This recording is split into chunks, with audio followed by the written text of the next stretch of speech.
Olha, você sabe que há pouco tempo o Cereto se meteu numa enrascada danada, né? Que ele decidiu fazer um programa... Normal, né? Normal. Ele decidiu fazer um programa lá sobre quem era grande e quem era pequeno no futebol brasileiro. Você estava de férias, sério. Foi uma polêmica tranquilinha, uma polêmica Ainda bem que eu não tava tranquila, aqui. fácil. Quase não deu repercussão. O Capello, Rodrigo Capello, que era o jornalista convidado para estabelecer, no ponto de vista dele, que o futebol brasileiro tinha uma elite, já não tem mais tantos clubes grandes, ele defendeu esse ponto de vista sob uma ótica econômica, poder de investimento, com o que faz, e é a grana que faz você ter um elenco farto capaz de disputar títulos nos pontos corridos. Pois bem, a gente ficou com aquilo na cabeça, a repercussão daquele caso, e a gente achou que deveria fazer um ranking técnico, meramente técnico. Esquece a grana. Depois a gente vai ver se a grana influencia ou não nesse ranking. Vamos ver nos pontos corridos quem mostrou ser grande, quem foi G4, quem foi time intermediário, quem foi time de zona de rebaixamento na história dos pontos corridos, que começa em 2003 e vai ser disputado a partir de amanhã o nosso Campeonato Brasileiro. Os critérios que a gente estabeleceu para formar esse ranking, depois de muito debate, muito estudo, foram os seguintes. Participou do campeonato, ganha 25 pontos. Por que isso era importante? Tem time que participou todo ano, não ganhou nenhum título, mas esse time tem que estar premiado de alguma forma, contra outros que participaram menos. Então, entrou em campo, jogou o campeonato de pontos corridos, 25 pontos. Foi campeão, ele soma mais 100. Tudo isso aqui é somado. Soma mais 100 para o campeão. O vice, 70. Estava no G4, você leva 50. Então, para explicar, o campeão, por exemplo, ele parte de 25, mais 100, mais 50. Teve vaga na Libertadores, ganha mais 10. Porque nem todos os times que vão para a Libertadores estavam no G4. Teve time que se classificou em quinto, em sexto, André, soma mais 10. Para dar um exemplo, por exemplo, o último Fala. campeão brasileiro, Palmeiras. Sim, Tem 25, mais 100, isso. mais 50, são 175. Mais 10. Mais 10. Mais 10. 185, Isso. menos É 80, comum. porque teve um rebaixamento na sua história. Exatamente, Então, 105. Por exatamente. que tem acúmulo? Porque a gente foi o critério que a gente adotou. A gente foi fazendo várias simulações, a gente entendeu que o acúmulo era a maneira mais justa, que serve para todo mundo. O vice também, ó. Ele vai ter 25, aí mais é para premiar os times da parte de cima. 25, mais 70, mais 50, mais 10. Aí os times do G4 não vão ter os 70 pontos. E o rebaixamento, menos 80. Ele é um peso grande, o rebaixamento. Então, vocês vão ver que, às vezes, um time ganha muito, mas se ele tem rebaixamento, ele tem uma posição inferior a outros que ganharam menos, mas tiveram campanhas mais regulares. Esses foram os nossos critérios, debatidos por quase um mês, e a gente fez isso. Esse foi o nosso estudo. Você não gostou do critério, Pet? Não. Eu sou ponto talvez de raciocínio só. Que quando você fala campeão, poderia já logo botar 150, se eu sei Sim. 170. Não, a gente foi somando. Somando, A gente foi somando. Alguém quer questionar o regulamento? Eu achei legal. A gente... Achei legal. Eu tava pensando aqui só uma coisinha, o peso da história, mas é técnico, né? Técnico. É meramente técnico. A gente quer mostrar qual foi o 16 desempenho... anos, né? Isso. De 2003 para cá, até o ano passado, o desempenho... Por exemplo, os times desse ano ainda não contam 25. Não começou o campeonato ainda. Só até o ano passado. Esses foram os nossos critérios. E aí deu nisso aqui, ó. Eu vou mostrar primeiro como os times pontuaram. Vamos lá. Em termos de participação... Flamengo, Santos, Fluminense, São Paulo, Cruzeiro, Internacional, que não tiveram nenhum rebaixamento nos pontos corridos, tiveram 16 participações. O Corinthians... Nacional teve. O Internacional teve. Teve, verdade. 15, por isso está 15. Ó. Então, nessa faixa aqui, Flamengo, Santos, Fluminense, São Paulo, Cruzeiro, não tiveram rebaixamentos. 16 participações. O Inter, 15, Corinthians, 15, cada um com rebaixamento. Igualmente o Clube Atlético Paranaense, o Atlético Mineiro, o Grêmio, o Palmeiras, 14 participações, o Botafogo, 14, o Vasco, 13, o Goiás, 11, o Bahia, 7 participações, a Chape, 5, o Avaí, 5, Fortaleza, 3, Ceará, 3 e pela primeira vez o CSA vai jogar o Brasileirão por pontos corridos. Os campeões foram os seguintes. O Corinthians é o maior campeão da era de pontos corridos, com 4 títulos. Depois vem Cruzeiro e São Paulo com 3 cada um. Fluminense e Palmeiras, 2 títulos cada um. 1 título para Santos e 1 título para Flamengo. Vice, que soma bastante ponto também ali no nosso critério.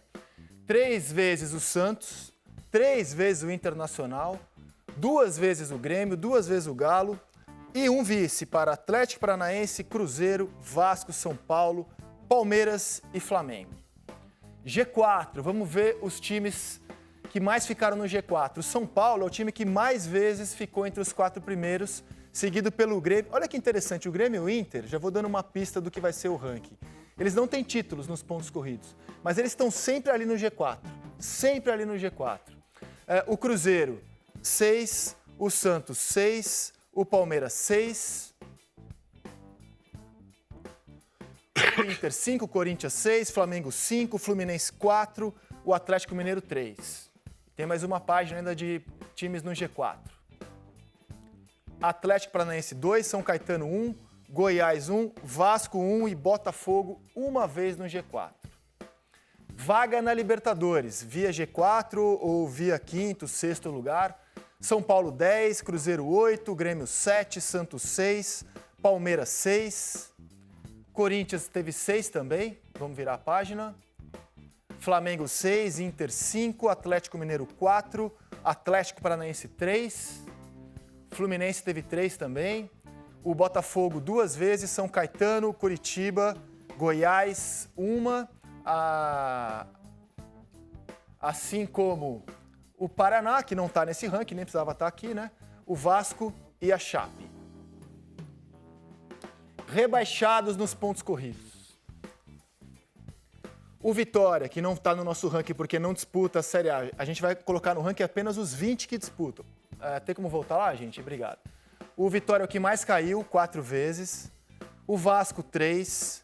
Figueirense, 3. Figueirense e Coxa não disputam esse ano, mas estão aqui para ilustrar. Avaí, 3 também. Ponte Preta, 3. Sport, 3. América, 3. 2 vezes. O Goiás, que vai jogar esse ano. O Bahia, que vai jogar esse ano. Criciúma, que não joga. Portuguesa, que não joga. Náutico, que não joga. Guarani, que não joga. Fortaleza, que joga. O Santinha, que não joga. Atlético Goianiense e o Paraná, que não joga. Lembrando que rebaixado é menos 80 no ranking, hein?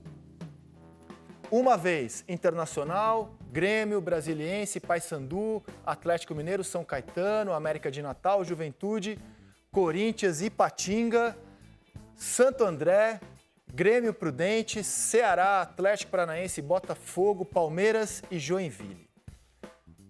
Agora chegou o momento da verdade. O ranking deu nisso aqui. Eu confesso que me surpreendi com alguns dados do resultado final, mas como a gente estabeleceu critérios, depois os critérios ajudam a entender isso aqui.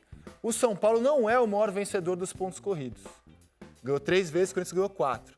Mas a quantidade de vezes que o São Paulo esteve entre os 4 primeiros... E nunca caiu, né? E nunca caiu, você tem uma participação a mais e não desconta rebaixamento, leva o São Paulo à liderança do ranking.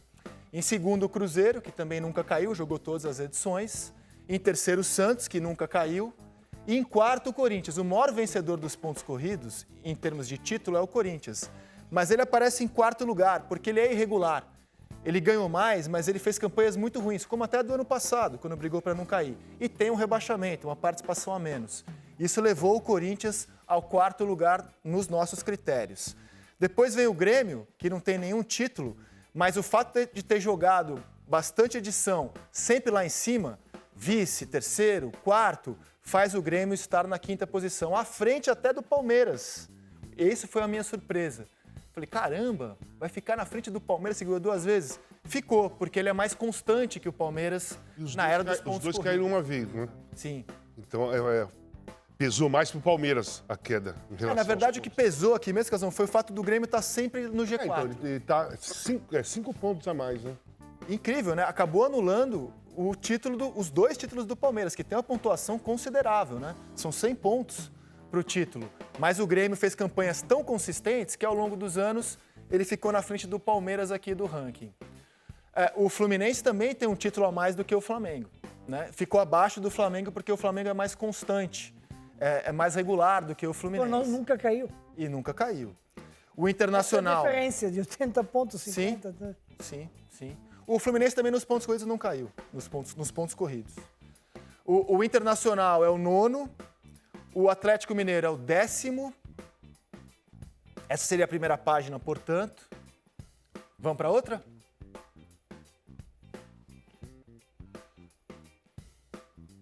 Aí vem o Atlético Paranaense, o Botafogo, o Vasco. E eu acho que é interessante a gente olhar para essa pontuação mais baixa aqui, porque ela diz muito sobre o desempenho do Botafogo e do Vasco nos pontos corridos.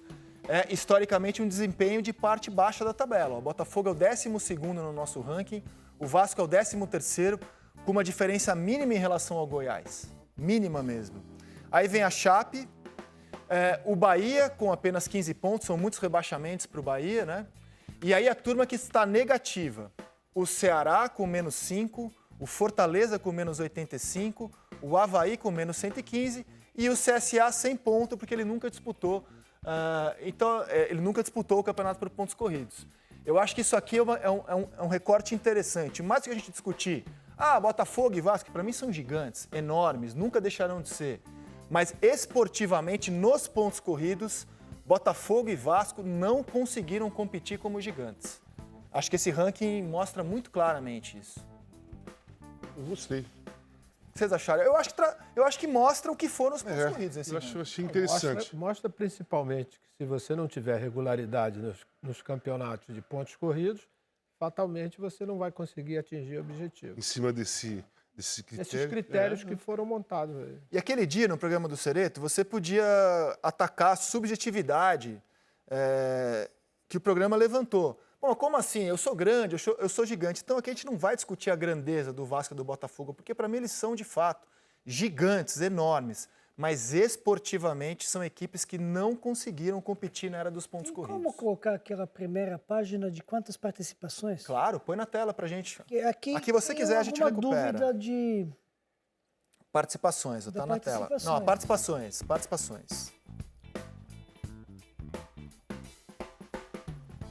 Tem 5 clubes com 16, 5 com 15. Isso, 5 com 15. isso. Roda. O que mais você quer ver aí? A próxima, quanto tem? Vai na próxima. 5 com 15 ou não? 5 com 15. O Corinthians tem 15 e ele nunca caiu. O Corinthians caiu uma vez. O Corinthians Ele tem caiu uma 15. vez. O Corinthians caiu uma vez. Caiu em 2007. Caiu uma vez. Foi o Olha o peso que Palmeiras. jogou ele Palmeiras, pra quarto. 2 caídas. Palmeiras tem 2 quedas. 2 participações menos, 14. Por isso que perde bastante ponto. Sim. São praticamente 105 pontos. 160 com mais Mais duas 50. partes. Na verdade, não. O Palmeiras tem uma queda em 2002, né, produção? Me ajuda. Em 2002, que não era pontos corridos. Mas como a primeira edição dos pontos corridos é 2003, ele não participa. Então ele tem uma participação a menos, 25 pontos a menos ele jogou. do Palmeiras, mas ele joga. Mas não tem o menos 80, que porque o rebaixamento dele foi em 2002, que é o último ano do sistema de mata-mata, quando o Santos foi campeão. Então o Palmeiras, na verdade, ele tem um rebaixamento nos pontos corridos, mas jogou 2 vezes a menos em relação a quem nunca caiu. Então, mais ou menos que simulação. É o caso do Botafogo também. Simulação do ATP, né? Da pontuação do ATP. Todo ano tem que repetir a pontuação. Começa nessa. Eu gostei do ranking, cara. A gente quer manter esse ranking aqui como tradição do Seleção e atualizar com os mesmos critérios desse ano. E aí eu acho que fica fácil de entender como é que um time que não foi campeão está atrás de um que não foi.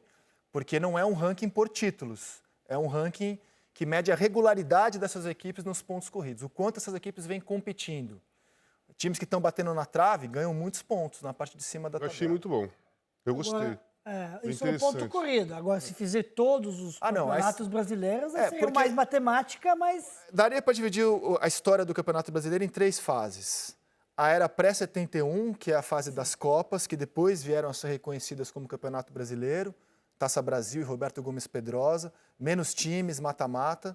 Aí começa em 71 o campeonato organizado pela CBF com esse nome de Campeonato Brasileiro, formatos diferentes, muitos times, mas principalmente mata-mata. E aí a era dos pontos corridos, que é de 2003 até aqui.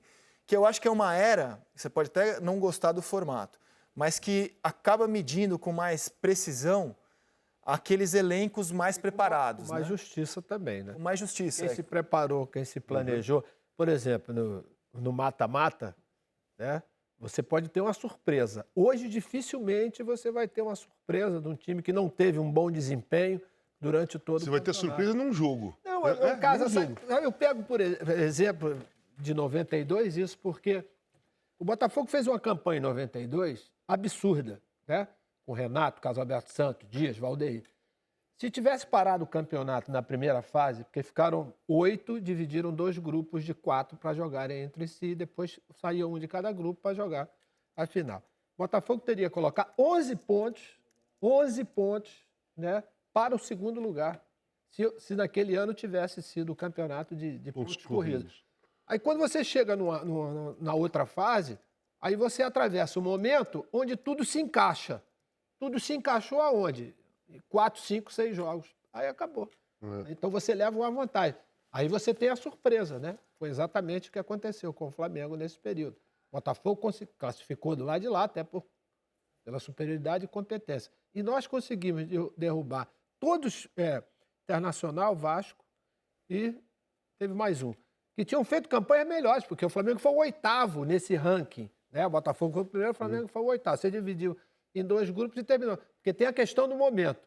Nesse campeonato, dessa forma como é de pontos corridos, isso aí dificilmente O vai Santos, em aconteceu com o 2002, Santos. que foi o último campeão, o Santos foi 8º colocado. O São Paulo foi o primeiro colocado. Isso. E aquele time do Santos é uma super surpresa, cara. É uma super zebra. Porque hoje é fácil olhar para aquela molecada, Mas é Robinho, Atlético Paranaense Diego. ano anterior, né? Atlético Paranaense foi em 2001, exatamente. Mesma coisa. Acho que classificou como 7º, 8º no playoff, né? O mata-mata dá essa Mata-mata dá possibilidade, essa né? possibilidade. Não, e o Santos, cara, quando começa o ano, o Santos estava numa crise financeira danada em 2002. Era o Leão, o treinador. O Celso Rotti começa o ano Depois eu- e não fica porque o Santos não tinha dinheiro para renovar pelo mesmo salário, oferece menos, e o Celso não acreditava que aquele elenco de garotos, Ô, André, é Robinho, exatamente Diego... isso. Em 92, a situação do Flamengo, em termos financeiros, era a mesma coisa. Entendeu? Tinha que matar um leão a cada E dia. aí subiu toda aquela molecada lá. É a mesma coisa. Essa possibilidade, na era mata-mata, existia. Né? Hoje, vai ser muito difícil que isso aconteça. Zebra impossível.